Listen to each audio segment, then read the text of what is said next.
Good morning दोस्तों, मैं देसरा sir आपके अपने YouTube चैनल आधार एजुकेशन में फिर से आपका तहे दिल से अभिनंदन स्वागत करता हूं। दोस्तों, कम समय लेते हुए आज अपन जितने भी अपने वायरस से होने वाले रोग बचे हुए थे उन्हें सभी एक एक रोगों की बारी बारी से जानकारी पड़ेंगे। दोस्तों, तो कल तक अपन ने जितने भी रोग थे तो आपने ट्रिक के अनुसार कल तक अपन पढ़ चुके थे स्वाइन फ्लू। दोस्तों, आज उसके बाद जो शेष रोग बच रहे हैं उन सभी रोगों की जानकारी पढ़ेंगे। इसके बाद दोस्तों रोगों से संबंधित जो अन्य रोग है वो अपन बारी बारी से पढ़ते रहेंगे। लेकिन दोस्तों ध्यान रखना, वीडियो को अंत तक देखना नहीं भूले और ज्यादा से ज्यादा लाइक करे, शेयर करे और सब्सक्राइब करे। अब इधर देखिए दोस्तों, आगे चलते हैं। आज अपन जो अपना नया रोग चलेगा दोस्तों, वो कौन सा चलेगा? वो चलेगा इन्फ्लुएंजा। कौन सा चलेगा? इन्फ्लुएंजा। दोस्तों, ये इन्फ्लुएंजा ये रोग है, ये इन्फ्लुएंजा ये रोग क्या है, इसमें क्या प्रभावित होता है, इन सभी के बारे में आज अपन जब बारी बारी से जानकारी पढ़ेंगे। दोस्तों, इन्फ्लुएंजा, इस इन्फ्लुएंजा का वायरस ये कौन से वायरस के कारण होता है? इसका वायरस होता है दोस्तों ऑर्थोमिक्सो वायरस। कौन सा वायरस होता है? Orthomyxo virus. इस ऑर्थोमिक्सो वायरस के कारण कौन सा रोग होता है दोस्तों? अपने इन्फ्लुएंजा। या कभी कभार दोस्तों अगर ये ऑर्थोमिक्सो नहीं मिलेगा तो ऑप्शन में मिलेगा आपको इन्फ्लुएंजा। क्या मिलेगा दोस्तों? इन्फ्लुएंजा। दोस्तों, स्वयं जो रोग का नाम है वही वायरस का नाम मिल सकता है। तो कौन सा वायरस है? Orthomyxo virus. इसी रोग में प्रभावित अंग जो हमारी बॉडी है उसका कौन सा अंग प्रभावित होगा? इसी रोग में जो प्रभावित अंग होगा दोस्तों वो होगा श्वसन तंत्र। कौन सा तंत्र होगा? श्वसन तंत्र। दोस्तों, व्यक्ति को श्वास लेने में कठिनाई आएगी। श्वास लेने में क्या आएगी? कठिनाई आएगी। और दोस्तों उसके फेफड़ों पे भी दोस्तों काफी प्रभाव पड़ेगा क्योंकि श्वसन तंत्र में क्या आते हैं? फेफड़े।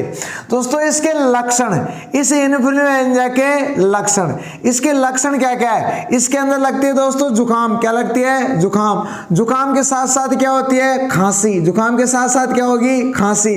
और दोस्तों इसके अंदर बलगम, बलगम को अपन बोलते हैं कफ। बलगम को अपन क्या बोलते हैं? कफ। या ग्रामीण भाषा में बोलते हैं खकार। ग्रामीण भाषा में क्या बोलते हैं? खकार। तो दोस्तों इसके अंदर जुकाम होगी, खांसी होगी, बलगम होगी। और दोस्तों इसका कोई आज तक स्पेशल कोई टीका नहीं बना।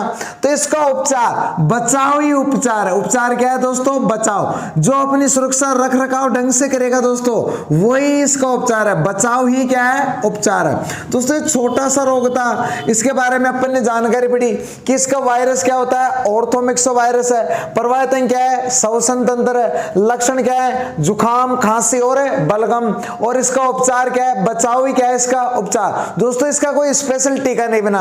अब दोस्तों इसके बाद जो नेक्स्ट रोग है अपना, वो नेक्स्ट रोग देखते हैं कि वो कौन सा रोग है। अब देखिए दोस्तों, अपन एक एक रोग को बारी बारी से पढ़ रहे हैं। अब इसके बाद ट्रिक में जो रोग था वो था ट्रेकोमा। कौन सा रोग था? ट्रेकोमा। अब दोस्तों जो ट्रेकोमा के बारे में अपन जानकारी पढ़ते हैं, जो ये ट्रेकोमा रोग है ये भी एक छोटा सा रोग है, लेकिन दोस्तों इसके काम बड़े बड़े हैं। रोग छोटा है, काम बहुत बड़े बड़े हैं। इस ट्रेकोमा का वायरस, ये ट्रेकोमा जो रोग है ये कौन से वायरस के कारण होता है? इसका वायरस है ट्रेकोमा वायरस। दोस्तों जो वायरस है उसी वायरस के नाम पर रोग का नाम रखा गया। कौन सा वायरस है? Trachoma virus. दोस्तों इसमें प्रभावित अंग, इसमें हमारी बॉडी का कौन सा अंग प्रभावित होगा? और इसके अंदर प्रभावित क्या होगी दोस्तों? आंख। प्रभावित क्या होगी? आंख। जो आंख है, अब बोला सर आंख प्रभावित होगी, आंख के अंदर क्या होगा? दोस्तों आंख है उसके अंदर अपने हो सकता है मोतियाबिंद। क्या हो सकता है? मोतियाबिंद। क्या होगा? मोतियाबिंद। अर्थात मोतियाबिंद का मतलब होता है दोस्तों कि रात्रि के समय धुंधला दिखाई देना। रात्रि के समय धुंधिया। या फिर दोस्तों मोतियाबिंद नहीं तो रतौंधी। कौन सा हो सकता है? रतौंधी। ये रतौंधी होता है दोस्तों जो हमारे विटामिन ए की कमी से, विटामिन ए की कमी से कौन सा रोग होता है रतौंधी। तो दोस्तों ये रोग है, इस ट्रेकोमा का कोई टीका स्पेशल नहीं है। तो ये इसके अंदर दोस्तों जो आंख प्रभावित हो रही है ये हमारे मोतियाबिंद और रतौंधी, जिसको हमें दोस्तों काफी ट्रीटमेंट दवाइयां वो लेनी पड़ेगी। ये एक छोटा सा रोग था दोस्तों, इसकी जानकारी बतानी थी। अब देखिए दोस्तों, इसके बाद जो रोग आ रहा है बहुत अच्छा रोग है दोस्तों, और उसको अपन पढ़ेंगे बारी बारी से, देखेंगे उसको किस नाम से, और वो है दोस्तों चिकन पॉक्स। अगला जो रोग है वो कौन सा है? Chicken pox. दोस्तों ये चिकन पॉक्स रोग है, ये चिकन पॉक्स को अपन ग्रामीण अंचल में कहते हैं छोटी माता। चिकन पॉक्स को अपन क्या बोलते हैं? छोटी माता। चिकन पॉक्स का नाम ही क्या है दोस्तों? छोटी माता। इधर देखिए दोस्तों, ये चिकन पॉक्स है, ये छोटी माता के नाम से जाना जाता है। लेकिन दोस्तों इसका उपनाम बहुत अच्छा नाम है दोस्तों। आज आप काफी दिनों में बहुत कई से बच्चे तो ऐसे है जो पहली बार सुनेंगे। इसका उपनाम है दोस्तों ओरी। इसका उपनाम क्या है? ओरी। क्या नाम है दोस्तों? इसका उपनाम क्या है? ओरी। और ये चिकन पॉक्स से छोटी माता होती है, इसका वायरस, छोटी माता का वायरस, जो ये छोटी माता है, यह रोग हमारे अंदर कौन से वायरस के कारण होता है? कौन से वायरस के कारण होता है? इसका जो वायरस है वेरिसेला, क्या है? वेरिसेला जोस्टर नामक वायरस के कारण कौन सी बीमारी होती है? छोटी माता। वेरिसेला जोस्टर नामक ये वायरस है, इस वायरस के कारण कौन सी माता होती है? छोटी माता। और जो छोटी माता है इसके लक्षण, छोटी माता के लक्षण, इसके लक्षण है व्यक्ति को तेज क्या आएगा? बुखार। तेज क्या आएगा? बुखार। बुखार के साथ साथ क्या होगा? सिर दर्द। बुखार के साथ साथ क्या होगा? सिर दर्द। और सिर दर्द के साथ साथ दोस्तों शरीर पर चिकते, शरीर पर क्या हो जाएंगे? चिकते। शरीर पर क्या हो जाएंगे? चिकते, जिसे अपन कह सकते हैं लाल लाल दाने। जिसे अपन क्या कह सकते हैं? शरीर पर लाल लाल क्या निकलाएंगे? दाने। अब किसी के दिमाग में आ रहा होगा सर छोटी माता होती है एक बड़ी माता है, दोनों में फर्क क्या होता है? दोस्तों जो छोटी माता होती है उसके दाने छोटे होते हैं और पास पास होते हैं, जबकि बड़ी माता के दाने मोटे होते हैं और क्या होते हैं? दूर दूर होते हैं। दूसरा फर्क है, छोटी माता व्यक्ति के जीवन में कभी भी हो सकती है, कितनी बार भी हो सकती है, लेकिन जो बड़ी माता है दोस्तों वो केवल व्यक्ति के जीवन में कितनी बार होती है? एक बार होती है। तीसरा अंतर है, जो छोटी माता के दाने होते हैं दोस्तों वो करीब और पास होने के कारण दोस्तों ये स्वतः ही क्या हो जाते हैं? मिटने लग जाते हैं, जबकि बड़ी माता के जो दाने निकलते हैं उसके चिकते मिटते नहीं है। ध्यान रखना, जैसे बड़ी माता अपने दूर दूर निकलेगी उसके चिकते मिटते नहीं है। तीसरा जो चौथा होता है यह है कि बड़ी माता होती है उसके दानों में क्या पड़ जाती है? मवाद। क्या पड़ जाती है? मवाद। मवाद पड़ जाने के कारण दोस्तों वहां पर काफी घाव भी हो जाते हैं, और घाव हो जाने के कारण व्यक्ति की बॉडी में इंफेक्शन होकर और व्यक्ति की क्या हो सकती है? मृत्यु भी हो सकती है। अब देखिए दोस्तों, ये चिकन पॉक्स है, इसका लक्षण ये है। अब बोला सर हमें इनके वायरसों में बड़ी ज्यादा, तो ध्यान रखना दोस्तों, जो छोटी माता है, कौन सी माता है? छोटी माता। इस छोटी माता का वायरस है वो है सेला। कौन से? वेरिसेला, मतलब सैल वाली गाड़ी। किसमें? जो छोटी माता है उसको हमको सैला में बिठा के जाना है, जबकि जो बड़ी माता होती है, कौन सी माता? बड़ी माता। इस बड़ी माता को बिठाना है ओला में। किसमें बिठाना है? ओला में। जो बड़ी माता का वायरस है वो कौन सा है? वेरियोला। कौन सा है? वेरियोला। इन दोनों में बहुत ज्यादा कंफ्यूजन होता है। छोटी वाली को तो सैल वाली गाड़ी में बिठाना है और बड़ी वाली को ओला गाड़ी में बिठाना है, क्योंकि जो भी बड़ी गाड़ी होगी कौन सी होगी? ओला। आपने ओला ओवर तो सुना होगा, तो बड़ी वाली को तो बिठाना है ओवर ओला में और छोटी वाली को बिठाना है सैला में। अब देखिए दोस्तों, ये जो रोग है दोस्तों, इसी रोग में शरीर पर चिकते मिट जाते हैं। इसी रोग में शरीर पर चिकते क्या हो जाते हैं? मिट जाते हैं। चिकते क्या हो जाएंगे? मिट जाते हैं। जैसे दोस्तों चिकते मिट जाते हैं तो दोस्तों चिकते मिट जाएंगे, इसलिए इस रोग को आता है इसे लॉन्ग लाइफ, कौन सी लाइफ है? Long life immunity, IMUNITY, long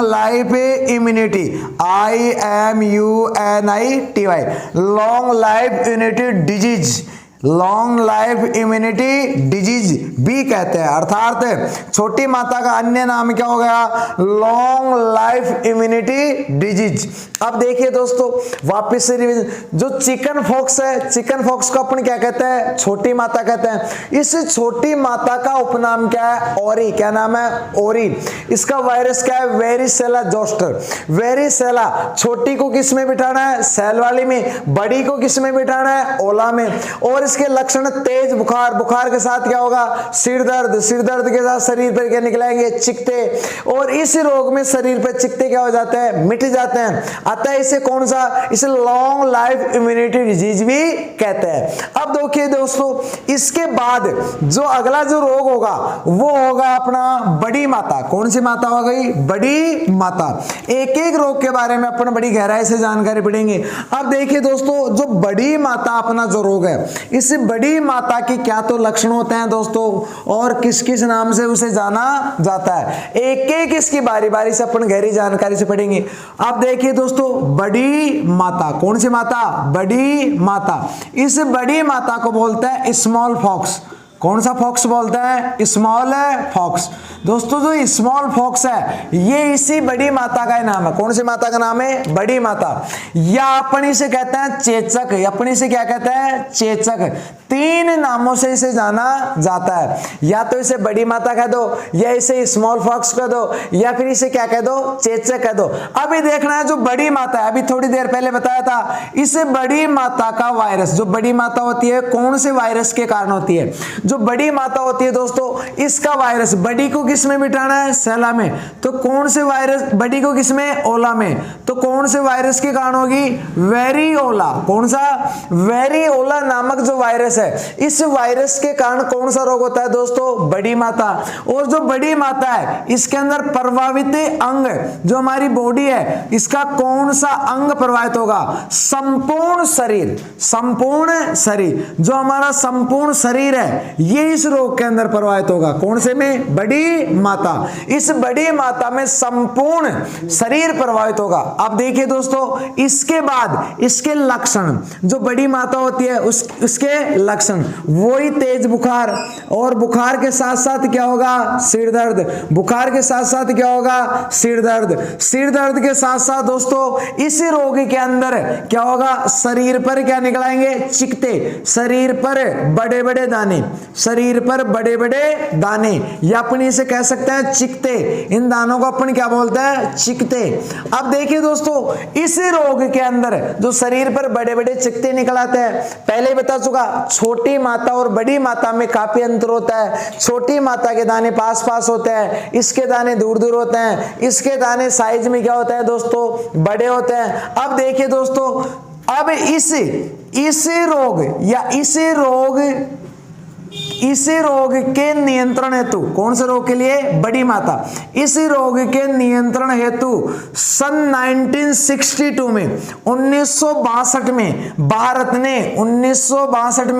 Bharat ने चेचक नियंत्रण कार्यक्रम चलाया। कौन सा, चेचक नियंत्रण कार्यक्रम चलाया। कौन सा कार्यक्रम चलाया, चेचक नियंत्रण कार्यक्रम चलाया। अभी देखना दोस्तों ये कार्यक्रम तो चला दिया, इसके बाद देखना है जो बड़ी माता होती है, ये बड़ी माता होती है दोस्तों, यह जो होती है दोस्तों, यह प्रारंभ में छूने से, यह रोग प्रारंभ में छूने से, यह रोग प्रारंभ में क्या करने से, छूने से, प्रारंभ में छूने से तथा बाद में काहे के द्वारा, हवा द्वारा, तथा बाद में हवा द्वारा फैलता है। किसके द्वारा, हवा के द्वारा फैलता है। तो ये जो रोग है ये प्रारंभ में तो क्या करने से, छूने से, जबकि बाद में किसके द्वारा फैलता है, हवा के द्वारा। अब देखिए दोस्तों जब ये हवा के द्वारा फैलता है तो यह एक प्रकार का क्या हो गया, संक्रामक रोग। यह एक प्रकार का क्या हो गया, संक्रामक। यह एक कौन सा रोग है दोस्तों संक्रामक रोग है। पहले बता चुका कि संक्रामक रोग है वो क्यों है, क्योंकि दोस्तों जो संक्रामक रोग होते हैं वो एक व्यक्ति में दूसरे व्यक्ति में हवा के द्वारा, छूने से, भोजन के द्वारा इत्यादि के द्वारा फैलता है। अब इधर देखिए दोस्तों, जो अपनी बड़ी माता है, इसकी मैं एक बार आपको जानकारी बता देता हूं। जो बड़ी माता है दोस्तों, इसे अपन कहते हैं स्मॉल पॉक्स। कौन सी पॉक्स कहते हैं? स्मॉल पॉक्स, या फिर इसे कह दो चेचक। स्मॉल पॉक्स कह दो या क्या कह दो? चेचक। इसका वायरस कौन सा है दोस्तों? वेरियोला। कौन सा वायरस है? वेरियोला। हाँ दोस्तों, आगे अपन देखते हैं इस रोग में जो प्रभावित अंग होगा वो क्या होगा? संपूर्ण शरीर। क्योंकि दोस्तों इस रोग के लक्षण क्या है? तेज बुखार, बुखार के साथ क्या होगा? सिर दर्द, सिर दर्द के साथ शरीर पर बड़े बड़े क्या निकलेंगे? दाने, जिसे अपन क्या बोलते हैं? चिकते। दोस्तों इस रोग के नियंत्रण हेतु भारत सरकार ने 1962 में कौन सा अभियान चलाया? चेचक नियंत्रण अभियान। कौन सा? चेचक नियंत्रण अभियान। देखिए दोस्तों, ये रोग प्रारंभ में किसके द्वारा फैलता है? छूने से, जबकि बाद में किसके द्वारा फैलता है? हवा के द्वारा। यह एक प्रकार का कौन सा रोग है दोस्तों? संक्रामक। क्योंकि जो रोग हवा के द्वारा फैलता है वो कौन सा होगा? संक्रामक। और दोस्तों इसकी टीके की खोज, जो ये रोग होता है दोस्तों, इसके टीके की खोज, तो ये इस रोग के टीके की खोज की थी एडवर्ड जेनर ने। किसने की थी दोस्तों? एडवर्ड जेनर ने। एडवर्ड जेनर नामक व्यक्ति ने दोस्तों, एडवर्ड जेनर इस व्यक्ति ने इस बड़ी माता या स्मॉल पॉक्स के टीके की क्या की थी? खोज की थी। दोस्तों आप इसका स्क्रीनशॉट ले लीजिए या इसे छाप लीजिए। इसके बाद जो नेक्स्ट रोग है, बहुत अच्छा रोग पढ़ेंगे दोस्तों, बहुत अच्छा रोग पढ़ेंगे। क्योंकि दोस्तों जो अपन रोग पढ़ेंगे बहुत अच्छा और होने वाला, पहले बताया था सारे रोग ले जाने वाली कौन होती है? मादा। तो मादा से होने वाला, अब जो अगला रोग पढ़ेंगे दोस्तों वो अपन पढ़ेंगे डेंगू। कौन सा पढ़ेंगे? डेंगू। जब तक दोस्तों आप इसे छाप लीजिए या फिर इसका स्क्रीनशॉट ले लीजिए। अब देखिए दोस्तों, इसके बाद जो अगला अपना रोग होगा,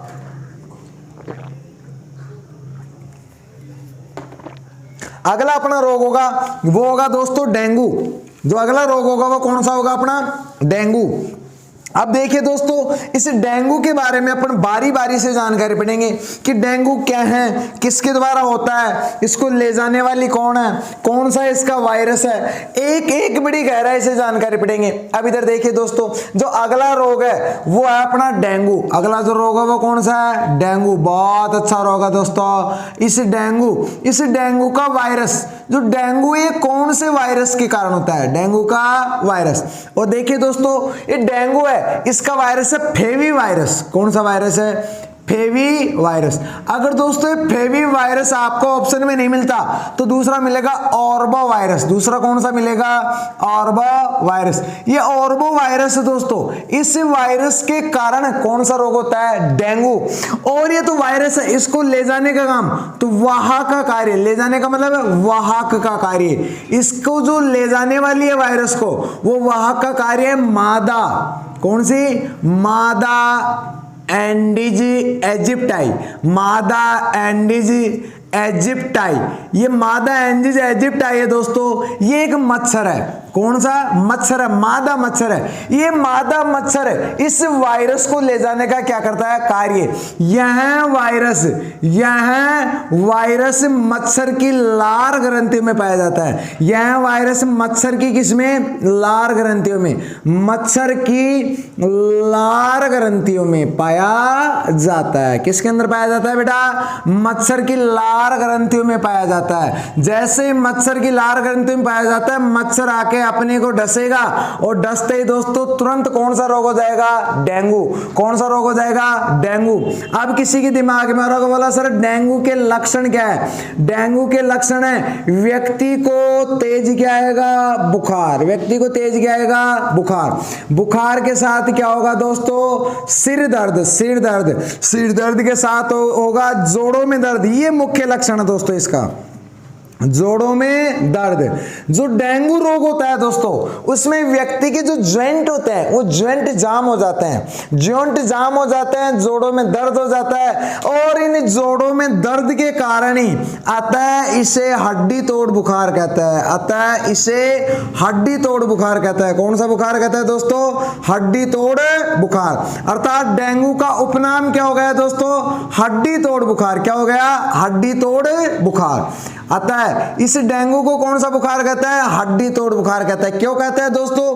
क्योंकि जो डेंगू के लक्षण है उसमें मुख्य लक्षण क्या है? जोड़ों में दर्द, और जोड़ों में जैसे ही दर्द होगा, जोड़ों में दर्द के कारण ही हड्डियां क्या हो जाती है? जाम हो जाती है, इसलिए इसे क्या कहता है? हड्डी तोड़ बुखार। अब देखिए दोस्तों, इसी रोग का जो अन्य लक्षण है वह है डायरिया।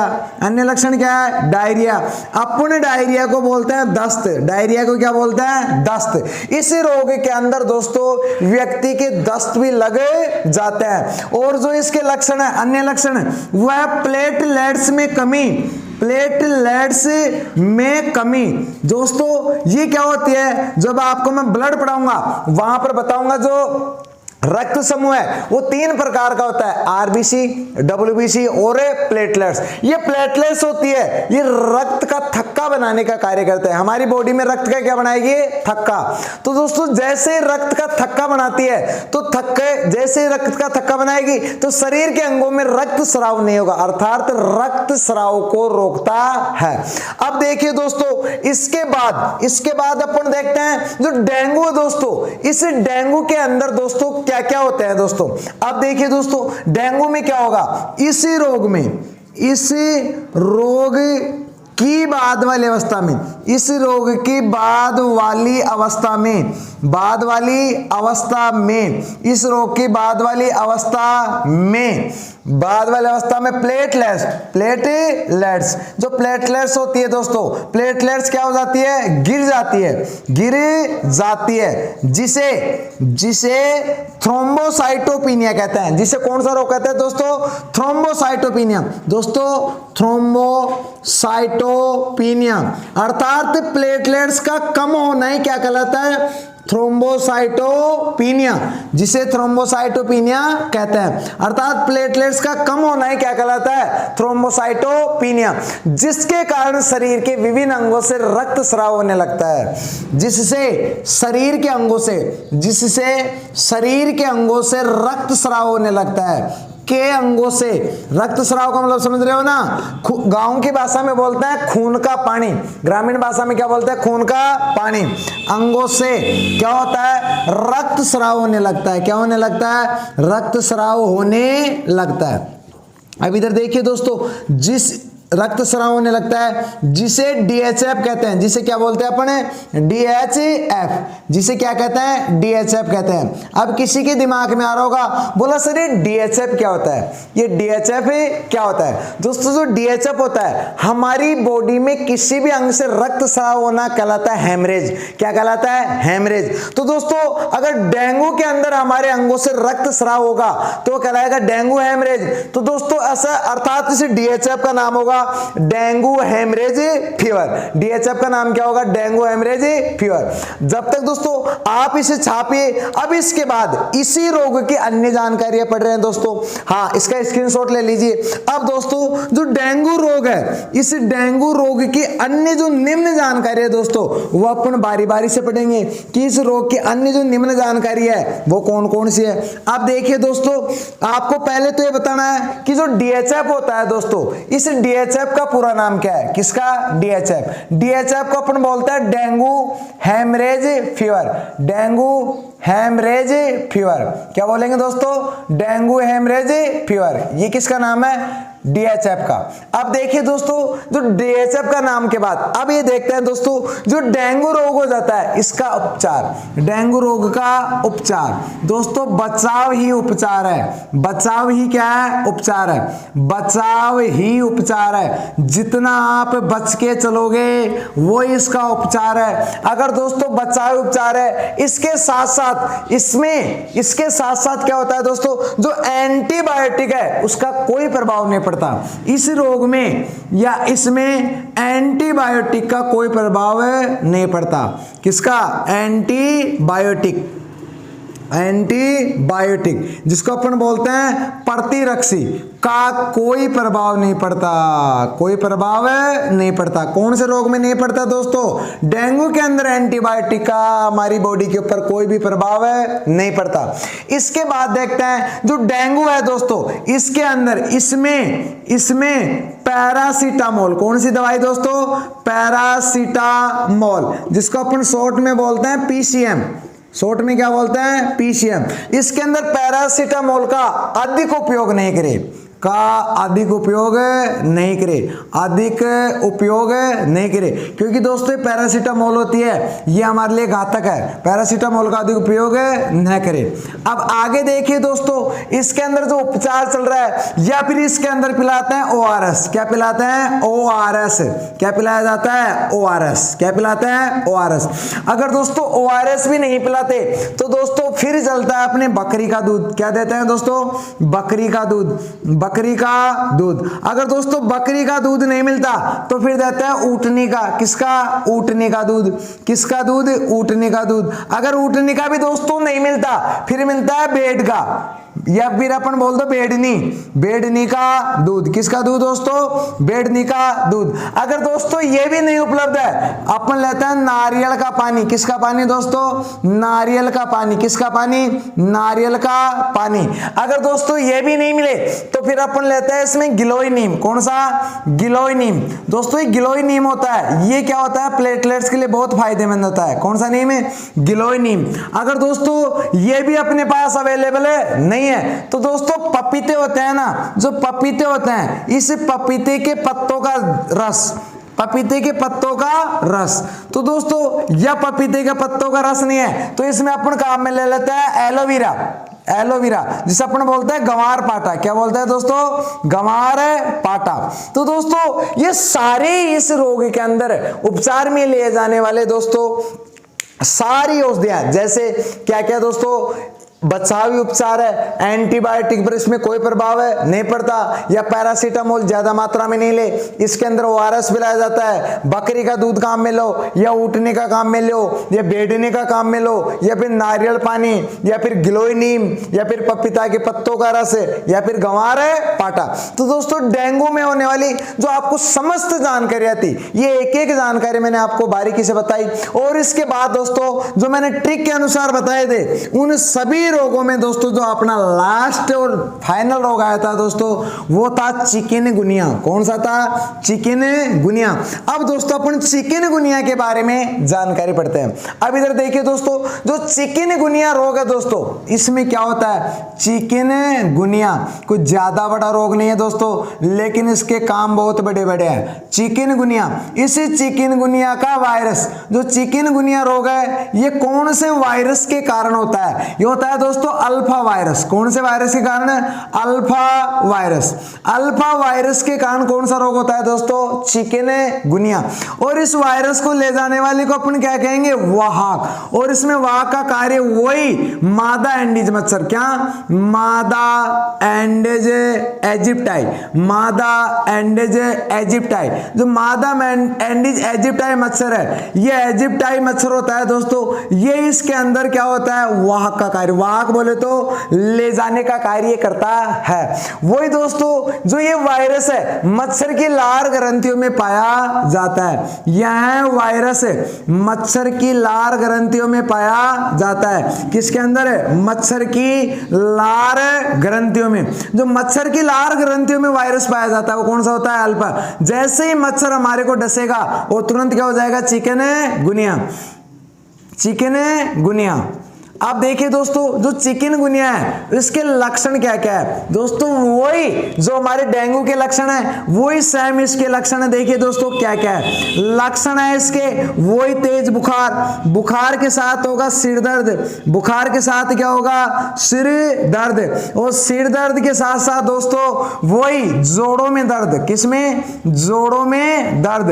अगर दोस्तों जोड़ों में दर्द नहीं मिलता दोस्तों तो इसके अंदर होगा मांसपेशियों में। किसमें? मांसपेशियों में दर्द। किस में दर्द हो जाएगा? मांसपेशियों में दर्द। और दोस्तों मांसपेशियों में दर्द होगा।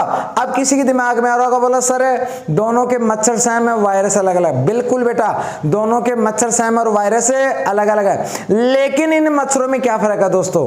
यह जो मच्छर है मादा एंडीज मच्छर दोस्तों, ये मादा एंडीज मच्छर हमेशा स्वच्छ पानी में बैठता है। कौन से पानी में बैठता है दोस्तों? स्वच्छ पानी में बैठता है। और दोस्तों जो अपने डेंगू का मादा एंडीज मच्छर है वो हमेशा कौन से पानी में बैठता है? गंदे पानी में। इसलिए कभी भी अपन जहां पर रहते हैं दोस्तों उसके आसपास कोई गंदे पानी की नाली नहीं होनी चाहिए, वहां पर कोई अपशिष्ट पदार्थ नहीं होने चाहिए।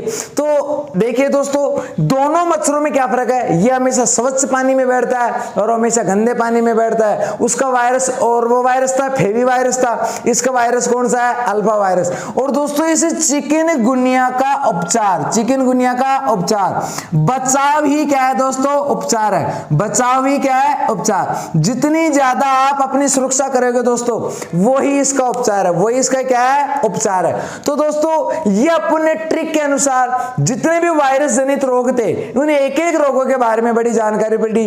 अब दोस्तों इसके बाद दोस्तों मिलता है नेक्स्ट क्लास में, लेकिन ध्यान रखिएगा दोस्तों नेक्स्ट क्लास को देखना नहीं भूले। क्यों? नेक्स्ट क्लास में आपको मैं वो वायरस बताऊंगा जिनके आपने नाम ही सुने हैं दोस्तों, जिनके आपने क्या सुने हैं? नाम ही सुने हैं। तो दोस्तों नेक्स्ट मिलते हैं कल ब्रेक के बाद। राम राम दोस्तों।